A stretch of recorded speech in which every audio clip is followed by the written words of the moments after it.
ಹಾಡು ಮುಟ್ಟದ ಸೊಪ್ಪಿಲ್ಲ, ನಿನ್ನ ಮೆಚ್ಚದವರ್ಯಾರಿಲ್ಲ.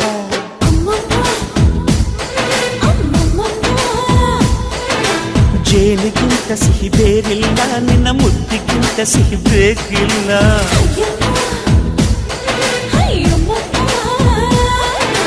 ಕಣ್ಣು ಕುಕ್ಕುವ ಬೆಚ್ಚಿ ಬೀಳುವ ಅಂದವಾದ ಹೆಣ್ಣು, ರುಚಿ ರುಚಿಯ ಬಾಯಿ ಚಪ್ಪರಿಸ ಸಿಹಿಯಾದ ಹೆಣ್ಣು. ಅಯ್ಯೋ ತಿಂದು ಬೇಗಿದರು ಆಸೆ ತೀರದ ಪಂಚಾಮೃತ ಇವಳು. ಅಮ್ಮಮ್ಮಮ್ಮಮ್ಮೋ ವಯ್ಯಾರಮ್ಮಮ್ಮಮ್ಮೋ ಅಮ್ಮಮ್ಮಮ್ಮಮ್ಮೋ ನೀ ಸಿಂಗಾರಮ್ಮಮ್ಮೋ.